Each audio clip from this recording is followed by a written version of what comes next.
I'm really now curious have to what watch this director movie. looked at this and said, "Yeah, that's it. That's what I want right there." I would rather watch Sin in Deutsch, New York.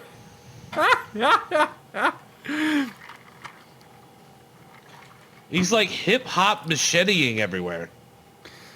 I just love it because 100%, if you had told me that Forrest Whitaker was in a samurai movie, I'd be like, hell yeah, I'm all for it. And here we are watching it. And I'm like, oh, it's awful. Of it course, looks so it's bad. named fucking Ghost Dog. The only thing that would have made it better is if it was AWG. Oh, man.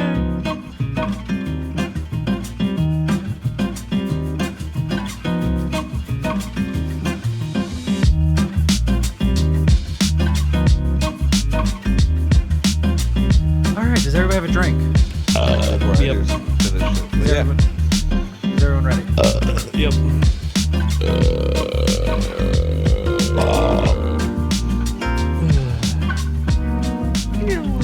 Clink, clink, clink, clink, clink, Clink, clank, clank, clinkety clank, clink, clink, clink, clink, clank, clinkety clank, clink, clank. Hello! And welcome to Strange Happy Hour. I, of course, am one of your hosts, Brent the Jesterhead Metcalf, along to my left. The dispatcher, Mark Plover. And on the right, Yeah, it's a job. we, of course, come to you each and every week to discuss with you what we like to call the nerdy video game news and the really cool, interesting tech news of the week. However, we've gotten a lot of complaints that we run too long, so we have not enough time to discuss everything. We do not have time to talk about Nintendo's amazing Indie Direct they launched today, 21 minutes. You can find it in our Google Doc, which is in the description, floating directly above Mark.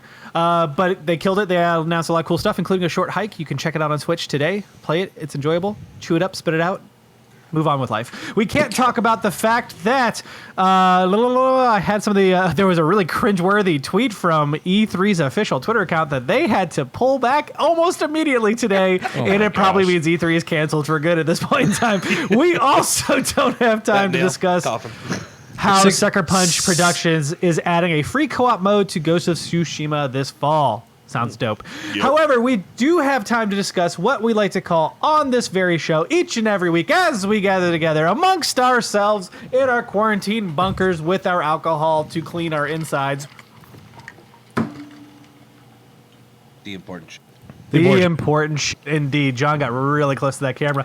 This is going to be an interesting week because normally we do a plethora of topics from the three of us. However, there is one major story that we're going to try and cover to the best of our talking ability. It may take up the whole show. We really don't know. I'm telling you that now because we're going to discuss the Apple Google Epic Showdown. So if you are not aware, because you are under some sort of rock, we're going to give you the basic timeline first, which is on Friday of last week. Today would be the 18th. It's a Tuesday. We normally record on Tuesday, so that puts it on the 14th of August. I almost said October. Don't ask me why. Epic pushed an update onto the mobile versions of Fortnite, which would lower the cost of V-Bucks if purchased within the app, which means that you would have to go into the app itself and buy things, which is against the terms of services of both Apple and Google. So later that afternoon, Apple removed the game from the App Store itself. Google followed suit after the fact. In the middle of Google and Apple removing it from the stores, Epic put in legal documents against Apple saying that they are running an anti-competitive monopolistic platform, preventing them from doing what they want in their market space, and they are the gatekeepers preventing anybody else from doing anything. While all that happened, Google removed it themselves. On top of that, yesterday, which would be the 17th of August, Apple came out and said that they are going to revoke the tools available for App Store development from Epic itself, which would include any tools available to them for development of Unreal Engine, which is utilized by quite a few people. Over 5,000 or 7,000 developers, I think was the number. Did you have something to add there, Mark? You look like you wanted to jump in. Yeah, no, I wanted to look up something because the mention you had made, I guess, as far as like how they purchase things wasn't necessarily of purchasing in the app. Purchasing in the app has always been done. The difference was that they used a particular method that circumvented Apple and Google's respective payment processing platforms or methods in the apps, which requires Apple and Google, or which allows Google and Apple to take a particular cut. Correct. I apologize for the confusion. Yeah, so if you were to purchase through this brand new method they implemented, which apparently they snuck in an update, I still don't quite understand how they could do that, but Google's easy, Apple but Apple makes sure that you're safe, and they review everything, and it's so thorough, and They that's don't. why they need this money. But somehow it got past them, and now we'll talk about this point in Yeah. a second because I think it is important. But basically, if you were to purchase through this new payment service that they have set up within the app, you would get a 20% discount on your V-Bucks. But that also prevented Apple or Google from taking their 30% cut from the actual process of itself. So I think we could start at the top and move forward. You know, obviously Apple removing it makes sense. They have a terms of service. But the legal argument, I think, is super fascinating here, right? We've talked before about Apple and EU having their own legal battles because the EU has said the very same thing Epic is saying. Now, the EU is, of course, a conglomeration of nations. They are not necessarily in the same boat because Epic ultimately wants to keep more of their cash, regardless of whether or not this is... well, I shouldn't say regardless. I would say let's take a step back from the greed aspect of Epic for a moment, but looking at the actual moral implications of this, right?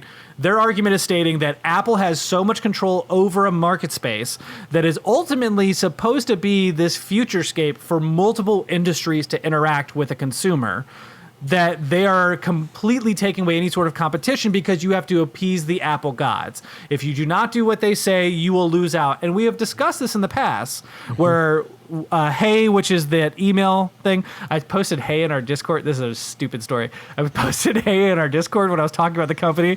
And of course, Tumbleweed was just like, hi. It's like, that's not what I was trying to say. I was talking about a company, damn it. But anyways, we've talked about Hey and ClassPass and how these two organizations have been hurt by the fact that Apple will not bend their rules whatsoever for any sort of organization, according to Apple. Now, this is, of course, kind of contradictory because they have bent their rules in the past. They've changed those rules, actually, when it came to subscription services, such as things that are available on multiple platforms. As a matter of fact, one of the big things that has come out of so many services such as Netflix and Spotify coming to the App Store is that they have indeed changed how their subscription services work to a degree. So goods and services, according to Apple's policy, outside of the app, if your app enables people to purchase goods or services that will be consumed outside of an app, you must use purchase methods other than in-app purchase to collect these payments, such as Apple Pay or traditional credit card entry. This is 3.1.5A in Apple's policy. So this is where I think this is super interesting, is because it seemingly feels like they're contradicting themselves in their own argument. So I just had to look this up, BT Dubs. Netflix actually does not have a way to subscribe to. So I guess their ultimate way of circumventing this, because we talked about this before, and I guess one of the things we had mentioned in previous episodes was that Netflix has a way to redirect back to the browser, to register from the website. Apparently, they don't have a way to subscribe to Netflix. Period. From an iOS app. You have to go to netflix.com on a Safari browser to make that work, because then it's considered circumventing. If you're not doing that, then technically you're not registering at all. You're not part of the registration process at all, which is their way, I guess, around Apple's terms of service on that. Yeah. Because I was looking up specifically, how do you do this on iPhone? And the first step is launch the Safari web browser app. Yeah, and we've talked about the other ways people circumvent. Like Spotify to this day still costs $12.99 if you purchase it through the App Store. If you sign up for your subscription through Spotify on your iOS device and it's a brand new subscription, you will be charged $12.99 compared to the normal $9.99 because that's how they're compensating for the Apple tax. Yeah. Whereas Google on your Android device allows you to simply enter a separate, like it allows you to basically go to the browser and enter whatever credit card or something you want. So it's just $9.99, even through the Google Play Store, because they just build it in their app to redirect naturally, similar to what you're discussing with Netflix, which is like, hey, Netflix doesn't redirect. It just blanketly states, hey, it's annoying. We know this, but you can't sign up here. Yep. It just seems like it's more egregious towards games than it is much else of, like, whether it be a educational one or by one I mean app, or Netflix or Spotify itself, because it's strictly a percentage that can be accounted for, no big deal. Whereas, like, in games, like you want the money to go back to the developers and everything else too. Like us as consumers don't want to necessarily just pay more for something that we don't need to. So of course, like if I'm going to have a reoccurring charge for Spotify, I'm going to go do it somewhere else that's $10 an hour or $10 a month, $10 an hour, and then oh Jesus Christ, yeah, $10 an hour, half that. Yeah. The I'd be watching a lot less Netflix. but the amount of money that is being taken from the developers is so much more than what you're seeing in such as the realm of Netflix, where they've bypassed all that and you just go to their website and pay for it and they don't have to really deal with it. And to be fair, I mean, Epic signed the dotted line when they were making the app. They should have known better. True, but again, that's where I cite Apple's own guidelines, right? Again, in their policy 3.1.5a, and I keep pointing that out specifically because the user can go look this up. It's very easy to find. We also, again, have a Google Doc that has this in there. It's under the subheading, a great read regarding the whole thing. I will probably try to highlight that a little bit better. But it states, goods and services outside the app. If your app enables people to purchase goods or services that will be consumed outside of the app, you must use purchase methods other than in-app purchases to collect these payments, such as Apple Pay or traditional credit card entry. Fortnite is a service that is available on multiple devices, including your PC or console. It is something that you can consume, and it does have cross-platform play, which means that if you're playing on your phone, that same account is used for your PC, it's used for your Switch, it's used for all these things. So technically, they're not, the only thing they're breaking is by introducing this storefront option within the app. But there has to be a solution for that because Apple's saying that they have to have this solution available. I guess it's not just that's affecting the game industry. We also have, the issues that we're having with Game Pass, for instance, now in Stadia not being able to be used. I mean, it's obviously, they seem like they're doing whatever they have to push them down to help their arcade setting. I don't know why. I don't feel like they're even conflicting or, ideology is what it seems like to me. Yeah, it's just them being business-like. Like, oh, we have our own game store that we want to propose. We don't want everybody else playing everyone else's games while we can be making money on ours. And I'm like, you're way too late in the game for that, and you don't have games that compare to anything that's going on with this. So I don't know why you're trying to compete in the first place, but that's whatever. The issue that I really have with the way that Epic's going about this is that they should just take that out. And you don't have that option. If you want to go and purchase additional V-Bucks, you can do that anywhere else. If you play on your iPhone, you most likely play in other places too. Yeah. I would like to pull back on our discussion of what Epic has done and what their guilt is in this towards the end, because I think there's a larger discussion. I agree with you, but we'll go further. What's really interesting is I want to dive back into this legal suit, right? This antitrust challenge of Apple. So for one, much like in the game where they parody the Apple 1984 commercial, in the actual legal document, they even talk about the fact of in 1984, Apple came after other companies, including IBM, because of this same thing. So we're literally fighting the same battle they did, which I think was interesting that you would put that into a legal document. But ultimately, what they're pointing out here is the suit pointed out, and this is an article from VentureBeat. Once again, it is in the Google Doc. It's not technically in the Google Doc right this second, so it will be right now for Market John. Well, they're claiming antitrust and anti-consumer issues because of the monopolization of the market and how there's absolutely zero way to have any other options. The problem is that pretty much anybody who's a phone manufacturer now can create essentially a pathway that you have to go through in order to give them money, in order for them to be mobile. And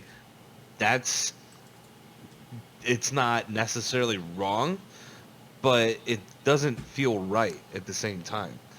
So a lot of people are saying, I mean, again, we still have to pay taxes on top of the Apple tax, on top of paying the employees. Like, there's no way anybody could actually go forth and pay 30% to Apple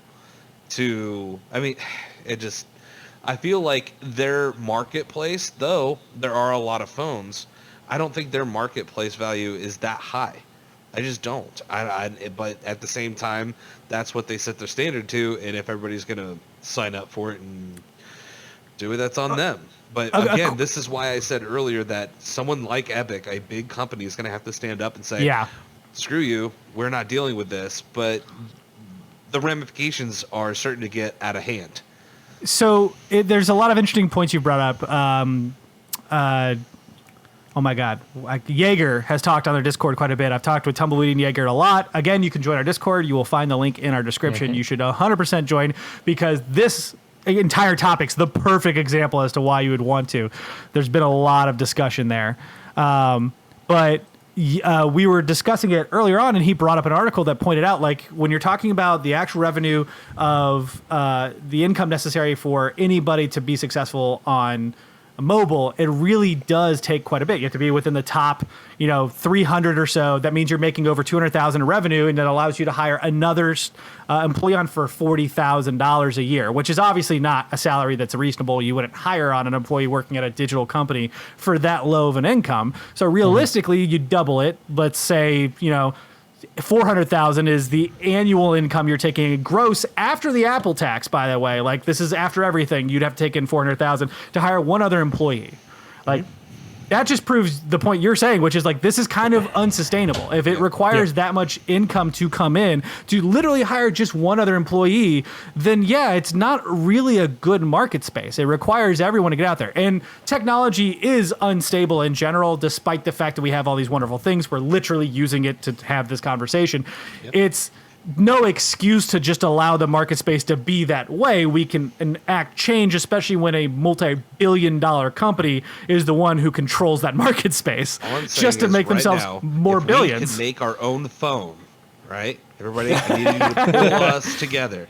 We are going to take 1%. That's all I want. 1% in our marketplace, and we are going to make a phone that will handle just to play Fortnite. And we will make a lot of money. I'm just saying that Microsoft attempted to do that, and it was not great. Yeah, I know. So there is that. Well, now it has a reason to succeed. Okay. You're not wrong. Looking at the legal document I am not looking at the full legal document. It's an assessment of the legal argument. I did want to point this out because I found this fascinating. The suit pointed out that Apple's market capitalization is nearly $2 trillion. Against that, Epic Games' valuation of $17.3 billion, driven by the success of Fortnite and its 350 million registered players, looks puny. But it's certainly enough for Epic Games to set up a rival Epic Games Store to fight against Apple's App Store and Google's Play Store. Epic Games cited 8 counts against Apple, including violations of the Sherman Antitrust Act, as well as California's Cartwright Act against unreasonable restraint of trade.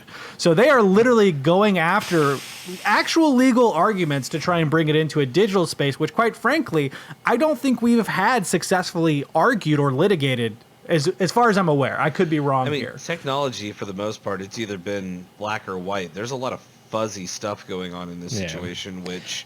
there is a terms of service that helps make it more black and white, and that over the years has made it a lot harder for things to get grade. But I do think that in this particular instance, especially with the EU having issues with Apple, and also going forth and looking into their business practices and how everything is going, it's like once you get too big, it's like, man, you're doing something, and we don't know what it is, but you're at $2 trillion, and this needs to stop, because you can't have all the money in the world. So the easy way out for Apple in this one, as far as the EU and as far as any kind of EU argument's concerned, is the EU wasn't setting its targets on Apple. Actually, I very specifically had pointed out several times whenever Google was under fire twice by the EU within 6 months, I think it was. It's because I think in the EU, the majority of their phones are Android as opposed to Apple. I'd have to look at that statistic to know that for certain, but it was still. You don't trust me, Mark? Is that what you're saying? You don't trust me, Mark? Moving on. No, it's. I was curious why Apple wasn't under fire for the same reasons that Google wasn't, specifically because Google's antitrust, I guess, argument or the argument against Google on their antitrust issues were more in the realm of, oh, your Google products are only available on your Google, devices, specific Google devices, and that kind of thing. And that was kind of an issue. And my thing is that's now the EU can do what the EU wants as far as that's concerned. Here in the US, that's a little different in the sense of you're a US company. This is supposed to be a more capitalistic society. If it's your platform, you do what you want with your platform. It's your product. Well, it was their product on their phone, which is in this case, it's someone else's product on their phone. Well, no. But what I'm saying is that you're participating as part of their program, their environment, their platform. And this is always going to be, like my devil's advocate kind of argument here anyway, on Apple's behalf is it's their platform. You want to participate, it's part of their fee to participate in their platform. If you don't want to participate in that fee, like simply like if you don't want to pay US taxes, go to another country. Like that's kind of how that works. Like that's what Google did. But herein lies the problem though, is that there are no other platforms to go to. And the idea of building a platform from scratch is a joke. You literally just joked about it. Well, so here's my thing about Epic with Google though, is they're on Google's Play Store, and they got removed from that. Now, obviously, they're not causing a big stink about that, but why did they not continue to just be a self-contained system on Android?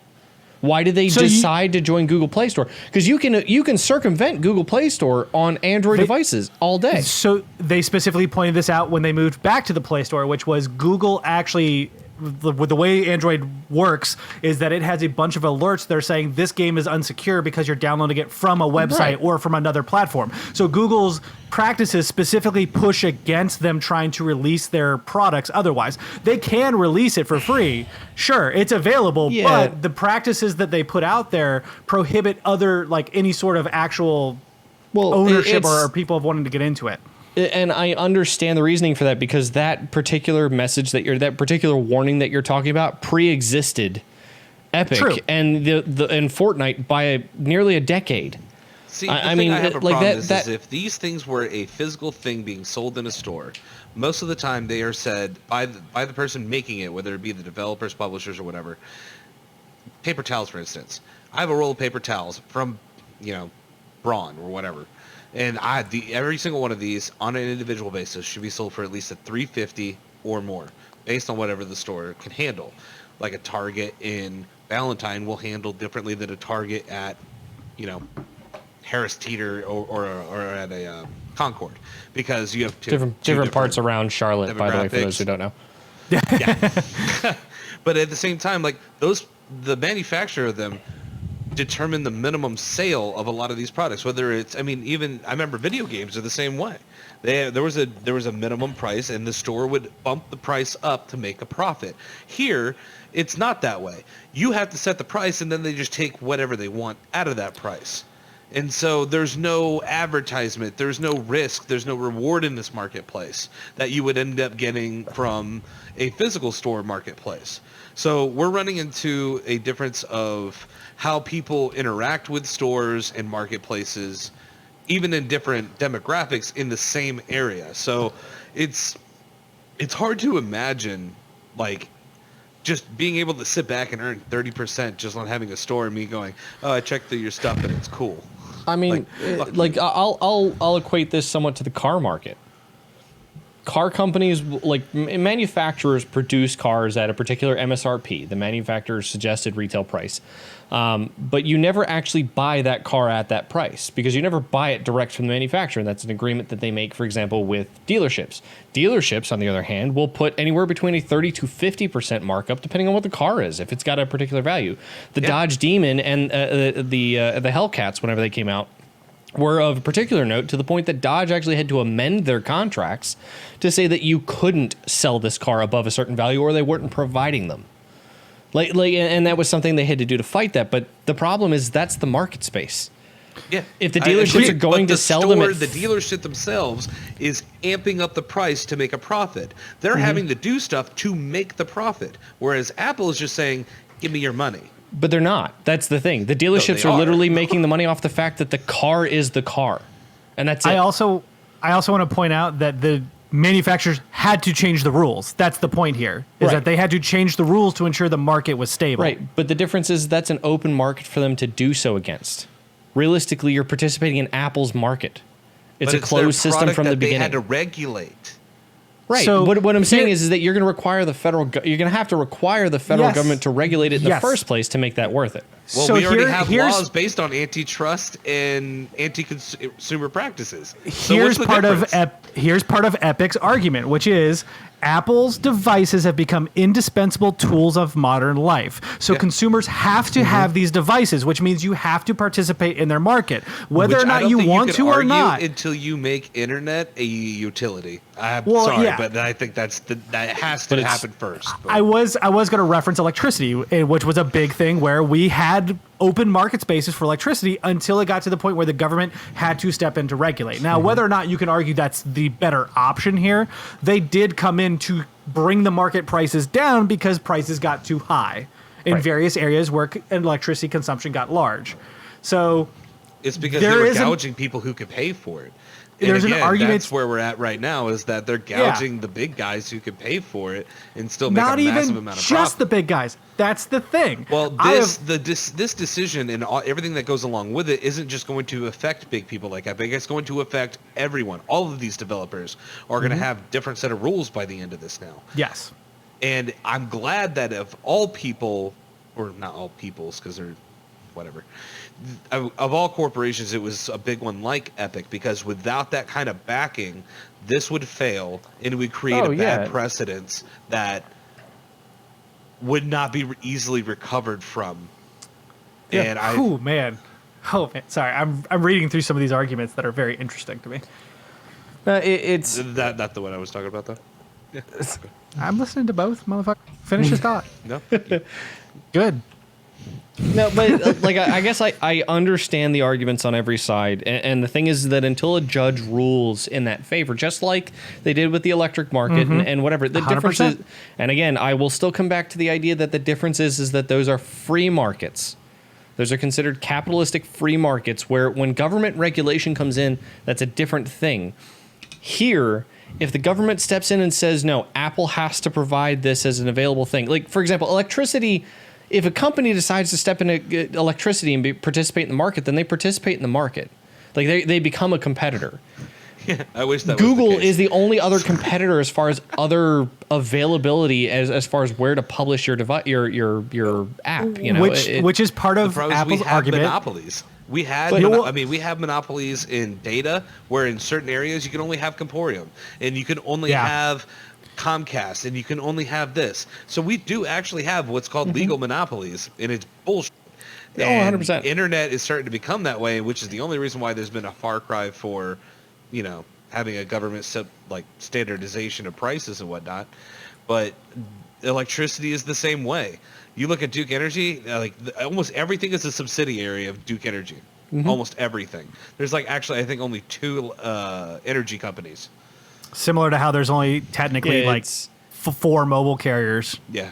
Yeah, it's Duke Energy and Duke something. They're 2 different companies that serve Western North Carolina and Eastern North Carolina, and that's the difference. I'm talking about East Coast and West Coast. Oh.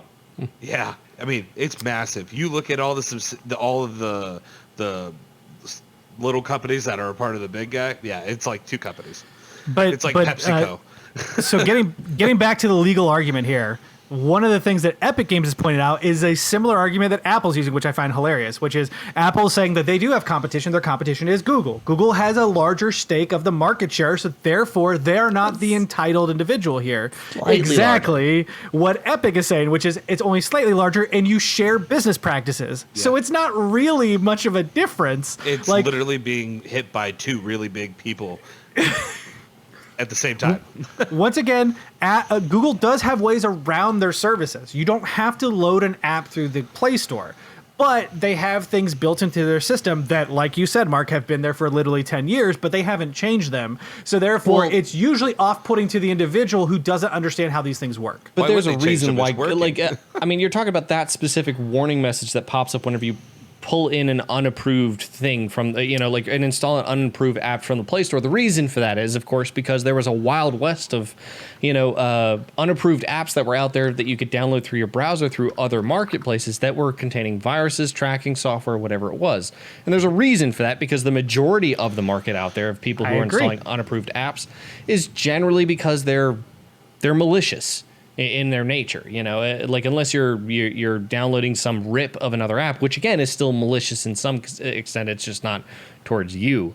Now, I understand that Epic has to compete with that, but the problem is that's almost a ring you have to jump through, the fact that you're participating in the market with shady apps whenever you do that. The only thing they can do is create a secure way for people to find where they need to their website. That's not it. Get gypped. So you can't even do it there. So Google puts software downloaded outside the Play Store at a disadvantage, though technical and business measures such as scary repetitive security pop-ups for download and update software, restrictive manufacturer and carrier agreements, and dealings. That is what Epic has said. The reason why they don't even just focus on Android use through their website is because Google restricts in other areas as well. So even though you technically can load apps off of the Play Store, they do other restrictive measures to ensure that the best quality comes from only the Play Store, which again is kind of a shady dealing when you're saying I have an open market space on here, but you don't really have an open market space. So Google is just as guilty here. And it's not the only shady thing that's happened, like with Apple and the Unreal Engine thing, where they're just saying, okay, well, we're going to take away the ability for your product to work, which is going to affect thousands of developers on their store as a retaliation, which, by the way, I think they are going to get freaking butt over this. So this is a great point to jump onto, John. Apple's rebuttal has been, listen, we have a closed space. We talked about the fact that they view Google as a competitor. They're allowed to do this because they have their own closed market space. And then literally yesterday said, by the way, Epic, because you infringe on the terms of service for this one app, we will pull all dev tools for anything that you have available on iOS. And that does include the Unreal Engine. Now, Unreal Engine is again used by how many people, John? Like anywhere between 5,000 or 7,000 developers. And that's literally 5,000 or 7,000 developers that have no control over this fight because and they also went have a stake Epic in this lawsuit as soon as their shit's affected. Yeah. So, sorry, I don't mean to be cursing so much, babe. No, I mean, you're right, because it, to me, feels like this is Apple's strong arm, because it not only screws Epic in the sense that they can't utilize a service, because they're making money off Unreal Engine. Let's not be unrealistic on that. Mm-hmm. Apple's showing their ass Unreal. all over the place. Let's not be unreal. Let's not be unreal about that. That deserves blurt out. You better blurt that joke. It was bad, Mark. But it also is a strong arm maneuver saying, listen, you developers who rely on Unreal, they're the ones who broke the rules, so you better tell them to fix it or else they're off and it screws you. No. Like, what? No. Bullshit. You're restricting the market based on a retaliation? Are you kidding me? You're going to add costs to my company in development over your bullshit? No, hell no. You're not going to just face Epic on that one. You're going to face 4,000 to 7,000 or whatever the hell it was. Yeah, it's you're going to face amount. thousands of developers, coming up against you on that one. Like the that's lawsuit not what you cost want. alone will not be worth what they were getting from Epic from Fortnite. Now, Epic is trying to stop this in the court system. They're already appealing to a judge saying, listen. They want them to do this, and this is what's beautiful about it. They're saying, this is going to be what happens, and this is what is happening. We don't want this to happen because it's going to make us look bad. We're just setting the precedence that we're going to sue the absolute crap out of you for retaliation. Well, so it's not even necessarily that they're filing. They filed. Brent, this is probably what you're about to talk about. Is that they filed for an injunction specifically preventing Apple to do that because it is action that is pertaining specifically to an ongoing investigation or an ongoing litigation for a lawsuit. Correct. Technically, they cannot interfere with anything that's considered part of a lawsuit while the lawsuit is still going on. So filing for the injunction is an easy way for the judge to say no. In the meantime, anyway, until the lawsuit's figured out. Now, if the lawsuit comes out on the other side in Apple's favor, and this could be months, years, whatever down the road, like if it comes out in their favor, Apple can do whatever the hell they want in that respect. Yeah, but if it comes out in Epic's favor, there's going to be a massive market shift across the board anyway. So we'll see what happens. But I also want to point out, I know we've been talking a lot about Apple. Apple is kind of the main offender because they were in the spotlight to begin with. Yeah. But Epic has also filed a suit against Google. So there are two separate lawsuits going on against both companies for similar practices. The difference is Apple has been on the pedestal now for, what is it, the last 4 episodes Literally, that we've done. We've talked about the fact that they've shut down game streaming services. It's getting out of hand for Apple at this point, and I cannot imagine that Tim Cook is not sweating in his sweater that he wears over in Cupertino. In his $2 trillion company? I don't think so. That dude's laughing because his ass somewhere the board is looking at it and saying somebody is making awful fucking decisions here. Well, yeah, because they don't want the heat on them to begin with. The money truly doesn't matter, which is why this is the biggest joke when it comes to the actual financial aspect of it. What Apple truly doesn't want is to have this fight. Yeah. They don't want to be in court talking about how their processes work in their app store because they want to be left alone. They want to look like the good guy. They want to look like we give you everything you want. They don't want the media machine continuously churning out article. Oh, Apple did this to Epic, and Apple did this to Epic, and Apple did this to Epic, and Google did this to Epic. Their brand is taking a huge hit, and that's going to cost them more than anything else. But like I said in a previous podcast that we had done, I don't remember if it was the last one or the one before that, but if there is enough intervention into this to where Apple is going to basically push away everybody, including Microsoft Game Pass, Stadia, Fortnite, pretty much anybody who wants to make money, no one's going to buy their phones unless they just like the Apple ecosystem only. So at which point they're going to go back to being the cool hipster from being this big conglomerate once again. I would personally take a step back because I don't think that'll happen immediately. I think it'll take a long time for that to happen because there's a generational thing. There's enough on there that they'll be fine for the next 10 years, literally. Well, and look at your brother's generation. He's anywhere between 14 to 16 years old, right? A lot of people in that age group are playing this game. So if they're going and they're like, I can't play on this phone anymore, this sucks. I want to play with my friends. And then when they get old enough to be 18, 19 years old and they go back and get their own phone, they're like, I'm not going with Apple. They freaking pain in the ass. Are you kidding me? And then that's it. That's gone. That generation is averted. And you're going to have to try to find a way to get them back. And that and we all know technological generations last anywhere between 6 months to 4 years. And that's it. You're not getting that back. I think that's fair, but I think the bigger thing here is Apple doesn't want government regulation in their market, right? Like the video game industry faced this in the early 90s when Mortal Kombat came out and other games, and all these parents were terrified because their children are playing gory games. I can't believe it. We need government regulation. And Congress pulled people in to say, listen, if you don't get your shit together, we will regulate. Yeah. You have to figure this out because if you don't, we will. And that's where we got the ESRB, which is a joke for the most part, but it works because it does the its ESRB job. is not actually a governmental regulatory body by any means, and it's only that GameStop and Best Buy and the game selling companies actually participate in this. Yeah, they're rating for movies. Literally, the MPAA is the same thing. Yeah, the retailers don't have to abide by the ESRB. They choose to do so because it makes them look good. Right. And I actually think they might get a small financial kickback. I'm not sure if that's true or not. I could be speaking out my ass. I think that they get a kickback whenever they rate the game or the movie, respectively. Mm-hmm. I think that's. But the point is that Apple and Google do not want the government regulating these markets, so they're going to have to find some way to change this. Now, Apple's pressure play here, while dirty, is, I think, actually kind of brilliant on their part because unless enough of these devs come to Epic and go, "We're siding with you. We're going to help push this." They're just out broke, and they're going to sit and use their own sob story to talk about how they're stuck between these two conglomerates, and all Epic has to do is remove this option from Fortnite, and we could have it all fixed. They're the one rich kid out on Apple's playground screaming, "I don't like this," and that's what it's going to look like to the courts. And unless the entire classroom is yelling, "We don't like this, it's unfair," nobody's actually going to believe them. That's why Fortnite did the 1980 Fortnite video. They're trying to get people saying, look, Look how many Yes. people use this hashtag. There are 3.5 million people in 2 hours use this hashtag. Can I say that I'm waiting for Apple to file another lawsuit on behalf of the Against them for using 1980 that commercial? Fortnite for using the likeness of the 1984 commercial? I Can don't say that think I'm they waiting have for the that? rights. I don't think they would have continued the rights for that. I think that would have passed by now. Well, I mean, it's That's their commercial from beginning to 26 end. years They ago. wrote it, they developed it, the whole thing.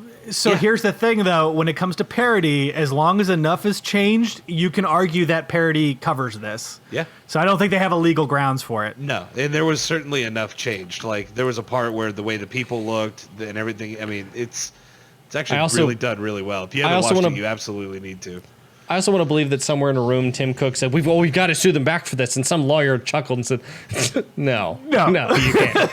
You want to look like a real douche? Yeah. Good one. Now, So- go ahead. Sorry. So the last point, I guess, touching backwards, I guess, that you guys had talked about, like specifically in the legal papers, that Epic had talked about, Apple had talked about doing this specifically because IBM and their ownership of the market space at the time. The difference is that IBM didn't own the market. IBM just ruled the market. They had priority on them, or they had majority on the market. The difference is Apple owns this market. Well, There's true. a distinction here. But there's only two markets. It's Apple and Play Store. Like, again, But you don't like it, So- make your own. Like if Epic really doesn't like it that much, the capitalistic duty on their part is to make their own phones and make their own market, and that's how it's supposed to work. I truly do wonder, though, in this digital age where we are utilizing the devices every day, if that's even a realistic expectation, or does there need to be a change to that market space? But that's what and the court's those going to have to rulings? decide on that one. Me The thing personally, is, we had the market space for it early on. We had, Samsung making phones, Sony was making phones. You had multiple different manufacturers. Now everything's starting to get consolidated because people are winning in this market. The Apples, the Samsungs, the HTCs, whatever's going out, they're all winning. So it's like all the other phones just faded into oblivion because why are they? I mean, Motorola, for instance, they were doing really well early on. And then the flip phone market died instantaneously with iPhone, and it changed the entire industry. Motorola made a few Android phones. They did okay, but Motorola has also been passed around and passed around and passed around and passed around like it's nobody's Like the business. village doorknob. Whoa. That's weird. Why would you pass around a doorknob? John, I think the key here, though, is all those companies you describe, almost every single one of them have now bowed down and just use Android. Because it's an operating system they can just take and then customize how they want, and it's good to go, which has now led to the fact that we have a duopoly. We have two market spaces that are closed to a degree. Like, I know Android's far more open than Apple, but arguably they're stuck on those devices, and that's where they are. And the question comes down to, we, for a long time, did have this physical space when you're talking about these open market spaces. Again, with cars, even electricity, like that's a physical space you take on. We're now in a digital era where these devices, again, are integral. The courts do have to decide, like, does that mean that you can own that market space because you made the device? Yeah, Well, and that's where I don't agree. That's like saying, I have bread to sell, and Harris Teeter's like, well, if you want to sell it here, I have to own 30% of your company essentially, and that's freaking bullshit. So here's an interesting argument to place, I guess, in this respect, just because of how integral smartphones are in today's society.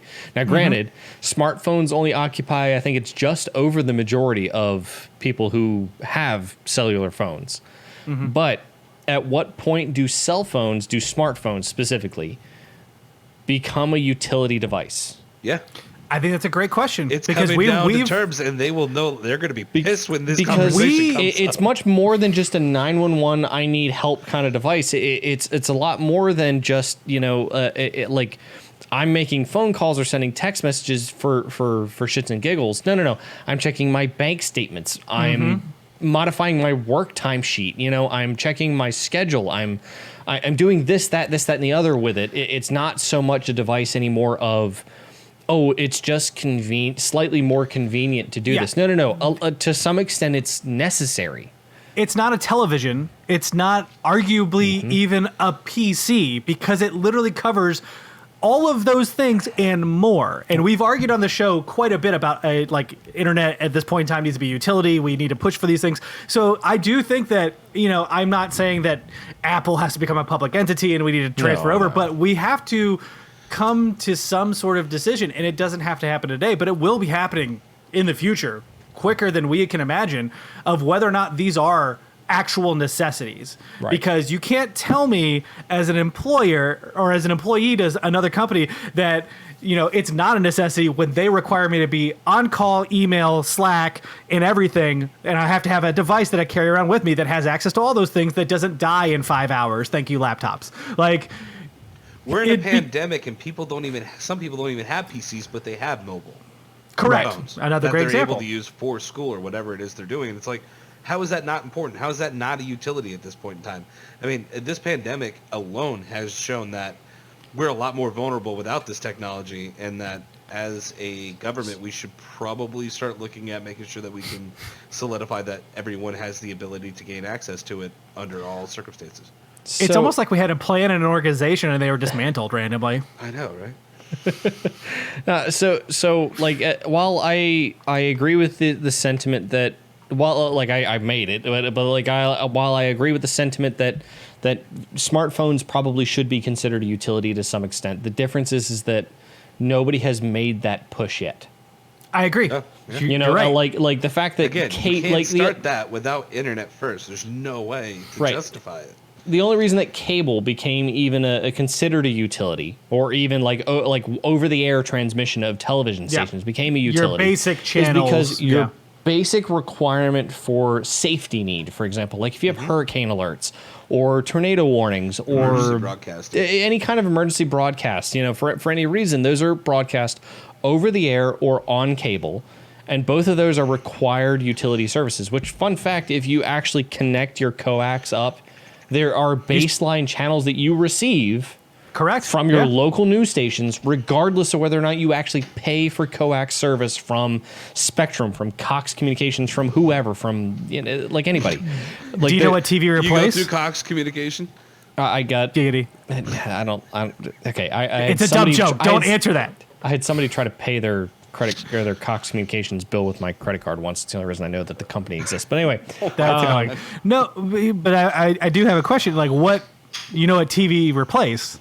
It was radio. Yeah. Technology has over time iterated, and we have come to those decisions over time. So what's now the we're next, on the next precipice. I mean, and no one wants to touch it. We have too many old people who don't understand Facebook. Until we get that out, until we get past that, we can't do anything more. Mm-hmm. I mean, to be fair, I don't understand Facebook. Cord cutting is definitely the biggest thing lately, which means that for the people who don't have cable, your smartphone is the next method for you to get direct communication, which is the argument that it should be considered a utility device. The problem is that there's no push or no argument to make it so. And the FCC is not going to do so offhand because Ajit Pai is an asshole. I'm sorry. Ajit Pai is is not being persuaded to do so. If this video randomly cuts out right there, you know why. If you just see that the FBI came under investigation for the rest of this video, you know why. Every time I see a picture of him, it's like he's always looks like he's trying to convince people why he's there, even though he's not supposed to be. He's got the most punchable face. I like to imagine this is like his version of the Reese's mug, what's going on. Oh, there you go. Comic large Reese's mug. So we're rounding out 45 minutes on this conversation. We've had a lot of thoughts, but I do want to touch on one other aspect, which we haven't discussed yet, which is, could Epic have done this in a very different manner, or in any different manner, right? I have had this personal point argued to me. I will credit Tumbleweed here because he's the one who brought it up. And so I will also bring the point up because I do think it's fascinating, which is Android does allow for separate market spaces, right? You have your Samsung market space. You have whatever your phone manufacturer market space is on top of the Play Store. And we've already seen that they do hinder that to a degree, but arguably Epic could have launched their Epic Game Store for mobile on Android, hid Fortnite behind that exclusively, and gone that route rather than trying to sneak in an update, which again, don't quite understand how they could just sneak in an update, but whatever. Yeah, that's bullshit. They're not all checked. Trust me. Like they screwed up is what happened, and they nobody got checks pissed off. every bit of the source code and says, "Hey, wait a minute, you're using a library for this. We can't push this update through." Yeah, I would just doesn't imagine something that makes billions of dollars would probably they're be looking checked, like, but why that's are just we me. no, they actually- looked at the books and was like, why are we getting less money from Epic all of a sudden? And they're like, that son of a bitch. Actually, it's the other way around. Most reputable companies with Apple partnership programs don't get checked. Because they just have somebody on their office that goes, Right. cool, we're just going to sign the thing and you're good. We talked about Bank of America, like Wells Fargo's got Yeah. the same, that kind of thing. They have Apple representatives in their cities ready to go just in case they have problems. But the difference is that they can push updates on the fly and have them available by that day. Yep. Like they get special exceptions because they provide Further so proof that much the system to is Apple. bullshit. And It's rigged. bullshit. You can't tell me we're going to charge this fee because we have the secure closed market and then allow large companies to push updates without looking at it. A couple you. more times, Brett. Thank you. Now I'm tied with you. Yeah, I know you're going to blur that finger, but it was worth it. I'm so excited about that. I specifically teed it up for that. I think that they could have done better if they would have posed the question that would have scared Apple into being a lot more cooperative, and this would have made it probably a lot less expensive on both parts, is stating that they want that there should be a marketplace that isn't owned and monopolized on every phone. Like, you can go through the Apple store, but there's going to be another store that should be governed by specific government rules saying you can do it this way if you want. So the problem with that is that store has to be available on Apple's store, which means 30% of that has to go through Apple anyway. No, what I'm saying is like, in general, there would have to be some kind of universal store that could be accessed outside of the Apple store in general. It's like a mall. The phone, the way I look at the phone is that Apple is the mall, and they're basically getting rent from everybody that it wants to be inside their mall. Right? So someone has to own the land too. So does It's Apple right own now. the land? right now, No, Apple they does, don't. yes. They share the land with other people, whether it's Android users or Google or whatever. They're not the only ones with the mall. Technically, Google and Apple each own their own malls. Yeah, I was going to say, they're your competing phone malls. would be a mall. But, if you want to participate and own a shop in that mall, you have to pay Apple's tax, just like you would in a mall. You have to pay your rent to that mall to exist there. And the difference is it's 30% of your revenue. Stand vendor to stand outside that mall and say, fuck you, Apple. No, that exists. That exists. It's called Cydia, and it's an app you can install when you jailbreak your iPhone. But nobody wants to do that. Better Sounds yet, too half close the to time it's not insidious. possible anymore right now anyway, so whatever. Yeah. But no, I get the argument. I still think that right now the marketplace in this very instance, for this reason, you will have companies pushing your own product for you because they will make more money, especially in the mobile market that they are making this much money in. If Microsoft would have pushed their phone out right now, because they want Game Pass, they want people to play on their stuff, they will make so much freaking money. And on top of that, they'll get a percentage from all of these people at an amazing rate, but they'll still be making money. So And take away all of that. the from only Apple reason I and don't Google. think that Microsoft would succeed at that is just because if you're going to release a game on Microsoft's store where Google takes 30% of it for just for example with the new Surface, what is it? The new phone that's coming out, the new fold out phone that's coming out. Yeah. The dual screen. It's the Surface Dual or something like that. Yeah. Do that If Microsoft does their own store on that where you can purchase games and play them there, specifically the purchase part, Microsoft has to take their cut, but Google still takes their 30% on that as well. The problem is that at that point you may as well just release on Steam or force everyone to purchase your games ahead of time before you get to mobile platform, so then you can play them there without having to do the whole Google rigmarole there.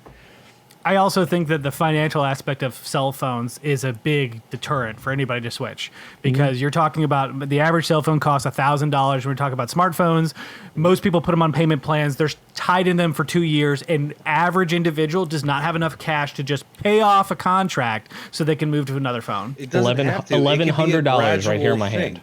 And I'm saying that people are always looking for the new thing. You know this. It doesn't matter if we're in a pandemic or not. People are still going to go buy a new phone if they want a new phone. 100%. They will find a way. But so I if don't people disagree. And if there's enough people in the marketplace that this is a big enough deal that it's causing Epic and Apple to slap each other like little girls out in the open, then yeah, obviously there's a marketplace for this, and that it can be used, because Microsoft still wants to get Game Pass on, and if Apple's going to sit there and say no, that's where they want to make their money. So if they can get people on mobile and own that marketplace and get a percentage of it, why not?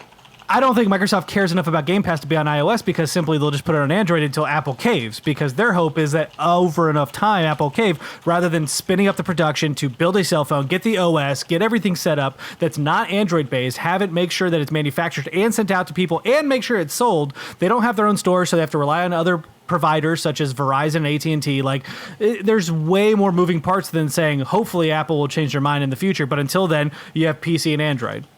I just don't think they care enough. Now, Epic is another whole thing, but they also don't manufacture hardware, so I don't think they care in that regard.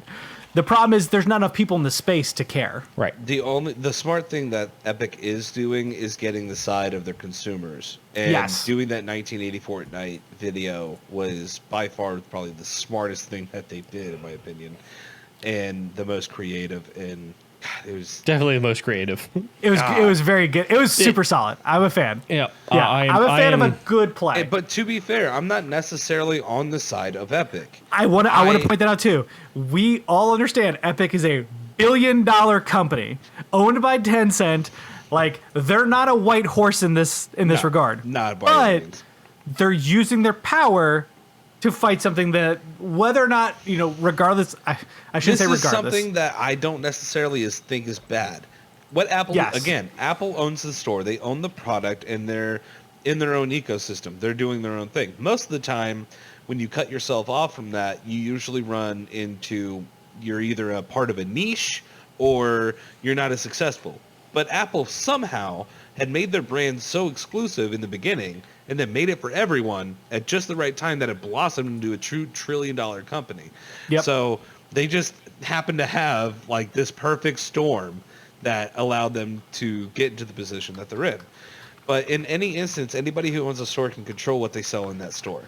So there's a lot of things going for Apple in this that I do agree with, that, yeah, they can decide whatever the hell they want to do. Let the free market decide whether that's what people want or not want. But I do appreciate the fact that Epic is trying to get people on their side and say, this is what we want. Do you want it too? And then at that point in time, we can have a real discussion.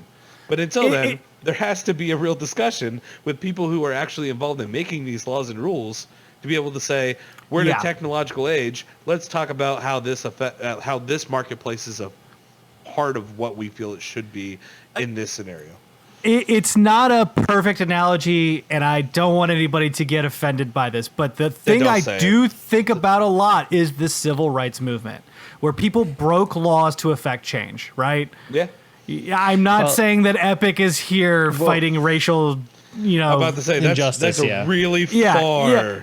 But there is some similarities in the sense of they are breaking the rules to fight something that they are viewing as an injustice. Now, is it because they're not filling their pockets enough? That is very well, yes. Sounds like a very 10-cent thing to do, yes. Correct. Oh my gosh, we're not getting enough money. Oh no, 70% isn't enough for us, so we're going to rebel. There is an argument. Diamonds, not gold coins. There is an argument to be made that their move will help a lot of small creators for the greater good. 100%. So I'm willing to see this through. Well, I think that there needs to be a conversation about what this percentage worth and what it's going to and what a proper amount is. But the problem is, again, you're going against the free market thing. But I don't see, I mean, it must be worth it because developers are still making these things in order to make money. So are we just not seeing how much money they are actually making? Or is it that they're barely making it and it's just there? I think there's a mix of the two. A lot of people are barely making it, but it is also you have to be on the space. Again, most people, more people own smartphones than not, and a lot of people who own smartphones don't necessarily own a computer where they're actually doing anything other than simply checking internet and email. So if you are trying to be a Fitbit, if you're trying to be anything, you have to have an app on here, whether you like it or not. Like, you have to be accessible to the individual, Right. I guess by literally a touch of a button. The closest thing that I relate to this is almost like AT&T being my internet provider saying, you know what? You wouldn't be able to sell your product without using my internet, so I'm going to take a percentage of your sales. And it's like, what? You know what I mean? Yeah. That's kind of how I feel like this Apple Store is. It's like, well, technically AT&T is supplying the internet for you to make this sale, so they should get a percentage of it too. Mark, we interrupted you a lot in your comments, so I'm sorry. No, Please. you're good. So, like, I guess as far as that argument specifically is concerned, yeah, I get it, 100%. Like Apple or AT&T would have some sort of availability there, and the difference is that the argument against it would be that AT&T's argument against antitrust issues now has been, oh, we're not a monopoly. There's plenty of other competitors that are out there. So the problem is that they can't flip that head on a different argument or different lawsuit and say, oh, no, like, you know, that we deserve your money. We deserve your money because, you know, like we provide the service. Well, if they were able to go to another service, you know, they'd be able to avoid that, right? Well, no, like, well, you know, yeah, yeah, and then you're just caught in this weird argument. But, Yeah. like, so I think the difference comes in. Like, well, I bought this phone. I think the just difference, like I chose to use AT&T. I bought this phone not because I wanted exclusivity with Apple's bullshit. I still want to be able to go to other markets. It's like on my phone, on Safari. I get to choose whether I go to Amazon, eBay, Target, Best Buy, whatever, and then make my deals. right, but I don't have that choice here. I am forced into their marketplace for an app. But if each one charged 30% of their profits, you're going to tell me that, like, suddenly them coming up with an argument that says, oh, there are 6 markets available that all charge 30%. Well, that's obviously like antitrust issues because they all charge such an exorbitant amount. Well, it's not the first time that we've seen price fixing across markets, like, I don't know, gas. Well, yeah, but what I'm saying is, I guess my point there being, if there are multiple markets that are available, which, again, in this case, there are 2 specific markets available, 3 if you count the fact that Android's open market is considered a free market to some extent. To some extent, meaning, you know, like you have to deal with the warning that pops up every so often that says, hey, this is an unapproved app, or this wasn't, like this isn't signed or verified, you know, by the App Store. Dealing with that, well, you know, actually, if you have a Huawei phone, then you don't have to deal with any of that. You know, every app is considered unofficial. But I just feel as a consumer, I want choice. I want to be able to choose whether I go through what store and where I put my money. And the fact that I have to pay more just to use that store, that wasn't a part of the deal that I made when I bought this phone. That I would have to pay more for the same product than I would if I bought another phone. Technically, you don't know if you're paying more or not because we do. Epic's Spotify the one who's taking. Literally says if you're buying it on this store, that's how much you pay. And if you don't buy it on this store, this is how much you pay. But that's Spotify's business practice. Like, yeah. Realistically, that has regardless, nothing to do with Apple, really. Right. Yeah, I mean, if you register on Google and pay, is where it's more expensive. As far as I know, if you pay on Google, it's still $9.99. It is. Yeah.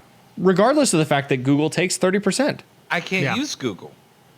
Well, no. Again, what they do on Google is they do the same thing Netflix does, which is it forces you can buy an Android phone.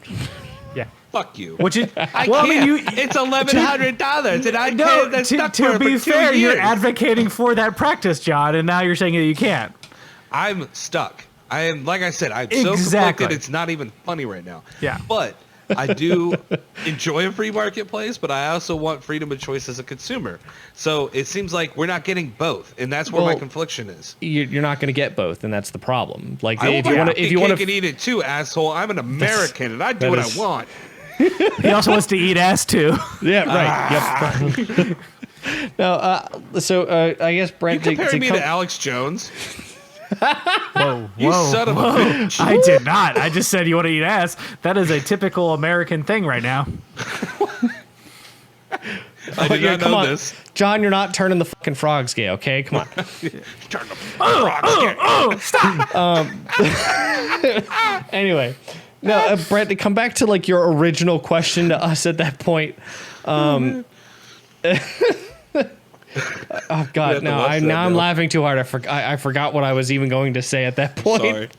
So we're gonna wrap up this topic because it's an hour long. That's right. You get one big juicy topic this week. I'll talk about the God. epic Apple Google battle. Please let us know what your thoughts are. If we have missed a point, please feel free to put it in the comments. You can hit us up on Twitter as well, and you can join us in the Discord. Any sort of discourse you have on this topic, we would love to hear. We'd love to see the Discord in Discord. Correct. Because honestly, this is so convoluted. As you can see, we come to the end of this, and we still all have our own valid points with different spectrums and all this other stuff. So please, I please. have to say, I didn't give a crap at first, and Brett was so through the roof on this. He's like, "This is going to be a whole episode." And I'm like, I guess we'll find out. So prove him wrong or prove me wrong. Let us know in the comments, floating directly above all of us in this large cloud of confusion, because that's where we are. But I think it's finally time for last call. Last call! You don't have to go home, but you can't stay here. Of course, we have normally our top shelf this week is going to be kind of diverted to something unique. We're going to call it mini bottles, where the three of us are going to come with three separate topics, typically what we have here on this show, but they're going to be very small, condensed, less than 20 minutes for the full thing. You can check that out on Wednesday. If you're watching this episode, it's already Friday, so it's available. Enjoy. Have a good time.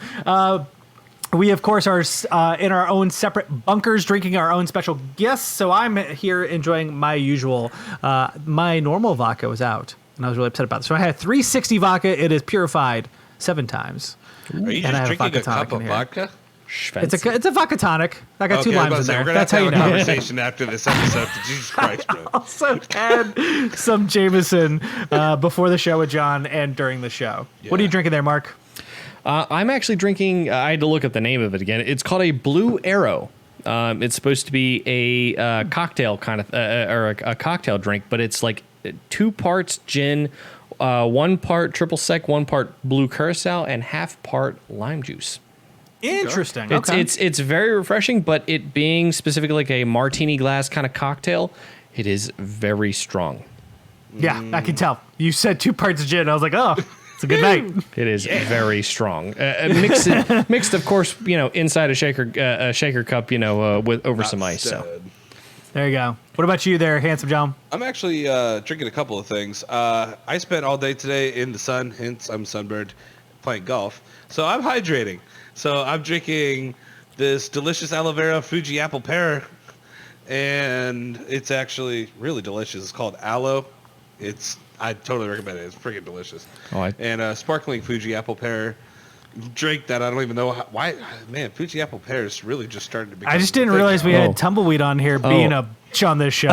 What? Oh, I see. Yeah, John here, in his posh, fancy style doesn't want to pay his fucking apple tax, to own his apps. I had to keep a clear head. Apple? I literally just got off being drunk an hour before this, okay? So just give me a break. All I'm saying is I was out in the sun with you, and here I am drinking like a man. You were hydrating earlier, sir. You act tough, okay? I'm also an to alcoholic, reference it's a fine. previous episode, Brent is a water drinking bitch. My, how the turntables. Of course, like I said, you can join us on our Discord. I do want to talk about some cool ass shit that happened this week. There's some really cool stuff. Disney is now selling a line of wheelchair covers and adaptive costumes for children with disabilities. So that way they can dress up as their favorite superhero, including pretty cool. the car from, oh my God, what's the superhero Pixar film? Cars? No, the superhero Pixar film with the family. Oh, Incredibles. Thank you. My No, The wife screaming Incredibles, through the yeah, door. The Incredibles. You can drive in the car. That was the funniest thing that's happened on the show. Hands down. Of course, they have some other cool costumes as well as like the carriage from Cinderella. Like you can dress up your children and all kinds of cool things, which I think is wonderful. That's awesome. All about bringing some cool shit. Tony Hawk helps rename a trick to honor the originator in the Tony Hawk Pro Skater 1+2 demo and, of course, the core game. If you did not know, there's a trick known as a mute grab, which was created by a skater whose name escapes me, and I'm going to try and figure it out real quick while we're over here. His name is Chris Weddle. So Chris Weddle apparently was really shy and kind of quiet when he originated this in like the 1980s in the skate park, in which he would grab the board as you come up on a hilt, or like up off a jump. It's grabbing it real quickly on the front, the nose of the board, and going down. So they called it a mute grab forever because they were honoring him in a way which they all kind of described him. However, Chris is actually deaf. He has really poor hearing. And so he always thought it was kind of dumb that they called it a mute grab. He's like, I'm not mute, I'm deaf. This doesn't make any sense. So in the new game, they are renaming it to the Weddle grab. And Tony Hawk has put out a post on Instagram stating, like, listen, I know it's tough to like rework our brains. We've all grown up this way. But if we're going to be like truly honoring this individual, let's do it right. And so starting in this game, it will now be known as the Weddle grab, and he's trying to promote that. So I thought that was really cool. That's awesome. Yeah, that is the bomb.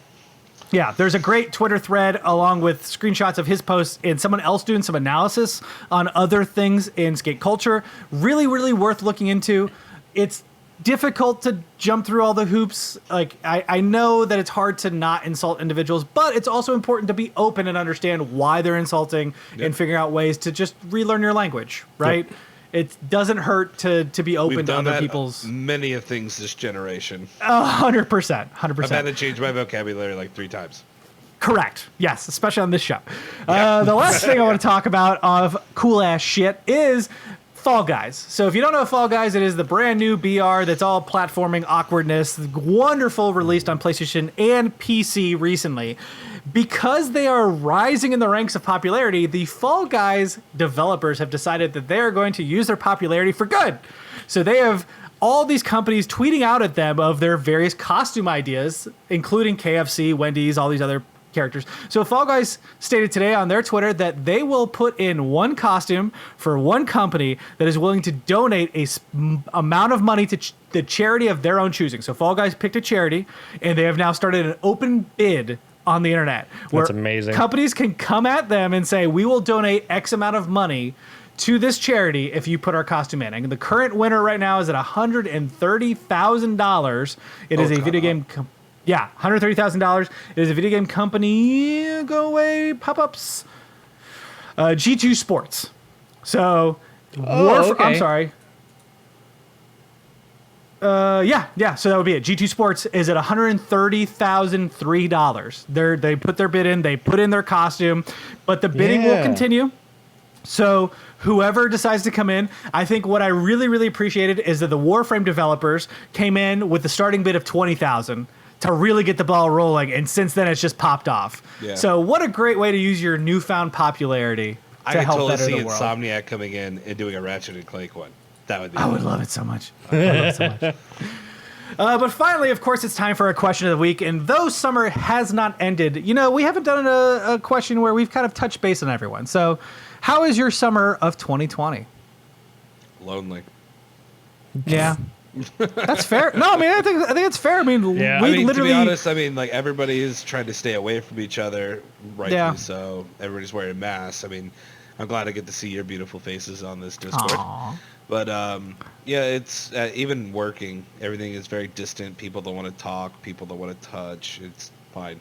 I don't like being touched anyway. It's not true. It's just very different. You don't sound bitter at all. It's been rough because even a whole lot of with friends, like we've been trying to limit our exposure to each other as much as possible, and it kind of sucks because we like playing board games and card games and just sitting around smoking cigars and having a drink. This very show is based on the fact that we would come together once a week to hang out, and we wouldn't just record the show. We'd spend the entire evening together. Can I also feel weird drinking by ourselves? Can I also say that we haven't had a game night or smoked cigars at all since, this entire thing started? 100%. Like this Fall Guys comes out and we can't have game night. Man. No. I think that's a fair sentiment. That's fair.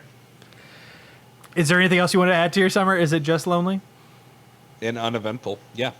Yeah. No, that's good. How about you, Mark? I don't know.